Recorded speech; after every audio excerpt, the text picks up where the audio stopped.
안녕하세요 여러분. 오늘은 다가구 주택을 건축하고자 하시는 예비 건축주분들을 위해 건축자금 대출 활용 방안에 대해 알아보는 시간을 가져보겠습니다. 다가구 주택 건축 과정을 이해하고 건축자금 대출의 조건과 한도, 금리, 신청 서류, 금액 지급 방식, 에코티와 건설사 연대 보증에 대해 자세히 설명드릴게요. 그럼 시작해볼까요? 1.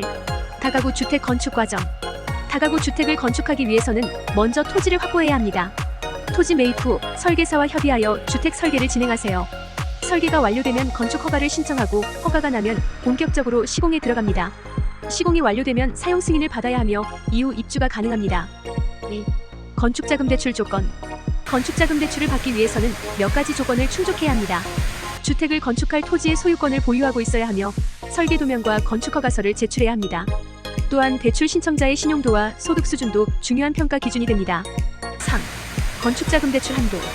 대출 한도는 건축 비용의 일정 비율로 책정되며 대출 기관에 따라 다를 수 있습니다.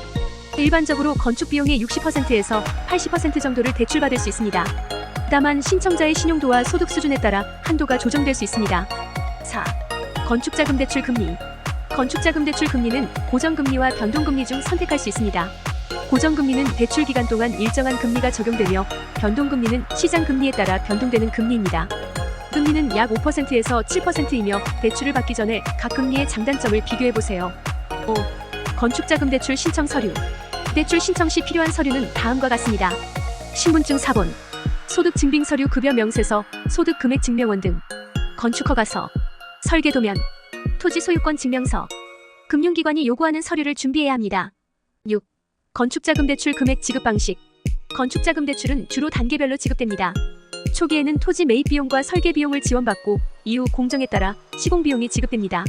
공정이 완료될 때마다 대출금을 지급받아 다음 공정을 진행할 수 있습니다. 7. 에코티의 설명. 에코티란 건축 시 발생할 수 있는 각종 리스크를 최소화하기 위해 건축주가 준비해야 하는 자기자본 금액으로 공사 금액의 약 20%에서 30% 준비해야 합니다. 또는 건설사가 전체 공사 금액 중 일부 공사를 진행하여 에코티를 충당하는 역할을 하기도 합니다. 이를 통해 건축주는 보다 안정적으로 자금을 운용할 수 있습니다. 8. 건설사 연대보증. 건설사 연대보증은 건설사가 건축자금 대출에 대해 연대보증을 서는 것을 말합니다. 이를 통해 건축주는 대출 조건을 보다 유리하게 설정할 수 있으며 대출기관은 건축 리스크를 줄일 수 있습니다. 이상으로 다가구 주택 건축을 준비하시는 예비 건축주분들을 위한 건축자금 대출 활용 방안에 대해 알아보았습니다. 건축 과정과 대출 관련 정보를 잘 숙지하시고 성공적인 건축을 이루시길 바랍니다. 건축에 관련하여 궁금한 사항은 댓글을 남겨주세요. 감사합니다.